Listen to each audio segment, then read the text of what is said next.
Oi, parte 10 da leitura do nosso livro, O Nome de Jesus.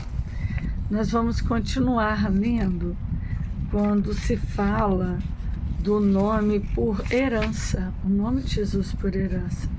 Muitas pessoas não sabem o que a Bíblia quer dizer quando ela fala acerca da morte. Se pensa que o falecimento nas Escrituras significa o fim da existência, mas não é verdade. Há vários tipos de morte referidos na Bíblia. A morte espiritual, a morte física e a morte eterna, que é a segunda morte, em que a pessoa é lançada no lago de fogo e enxofre. O que é morte espiritual? Morte espiritual pode não significar o fim de uma existência, o fim da vida de uma pessoa, mas significa, segundo a Epístola de Efésios 2:1, que Jesus nos vivificou, estando nós mortos em ofensas e pecados. Ou seja, antes de nós realmente nascermos de novo, antes do nosso novo nascimento. Quanto a vivificar ou a dar vida nessa circunstância, vamos ler Efésios 2, versículo 5. Paulo escreveu a Timóteo citando algumas pessoas que estavam mortas, mesmo ainda estando vivas. Ele não queria dizer que essas pessoas tinham morrido a morte física, mas falava que eles estavam mortos espiritualmente, embora não querendo dizer que seu espírito não existe. Ele existe. De fato, existirá eternamente, porque essa parte do homem quer ser salvo ou não é como Deus, ela não morre.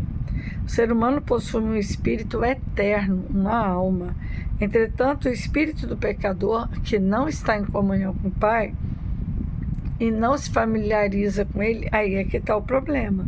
Quando o Criador disse a Adão a respeito da árvore para que ele não comesse do fruto proibido, porque no dia que ele comesse ele morreria, em Gênesis 2:17b fala isso.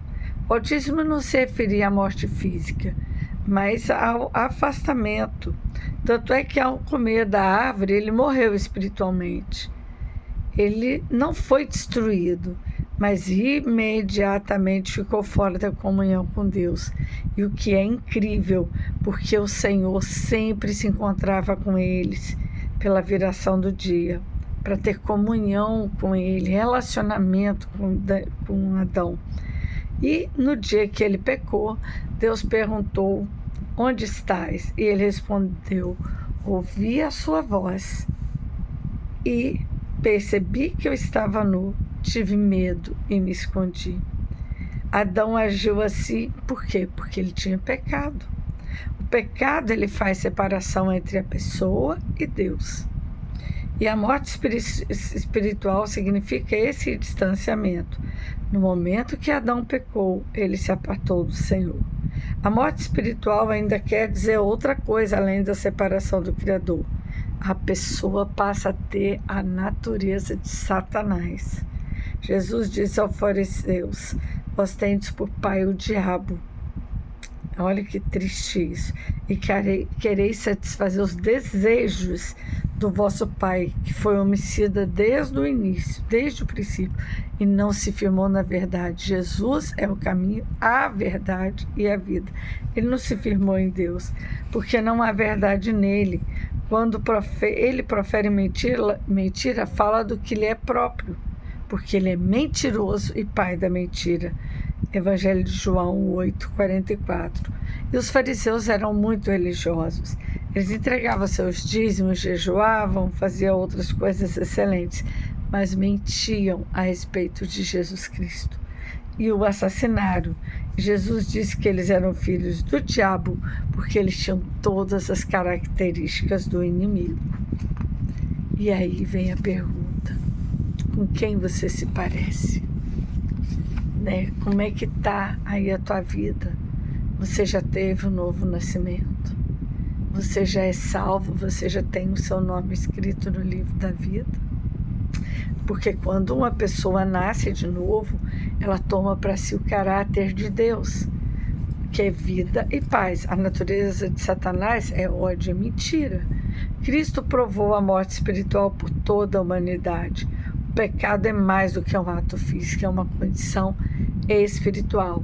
Se o Mestre se tornou semelhante a nós, para nós nos igualarmos a Ele. 2 Coríntios 5, 21, e aquele que não conheceu o pecado, se fez pecado por nós, para que nele fôssemos feitos justiça de Deus.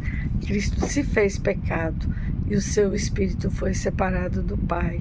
Pai, porque me desamparaste, lembra? E quando Pedro disse lá em Pentecoste, pois não deixarás a minha alma no Hades, no inferno, nem permitirá que o teu santo veja a corrupção, escrito em Atos 2:27, eu peço a você que você leia a totalidade dessa mensagem, porque ela fala também de Davi no Salmo 16, versículo 8 a 10, que realmente profetizou pelo Espírito de Deus. Porque dele, disse Davi, sempre via diante de mim o Senhor, porque está à minha direita, para que eu não seja comovido. Por isso se alegrou o meu coração, e a minha língua exultou. E ainda a minha carne há de repousar em esperança, pois não deixará minha alma no Hades, nem permitirá que o teu santo veja a corrupção. Senhor nosso Deus, nosso Pai, nós te adoramos.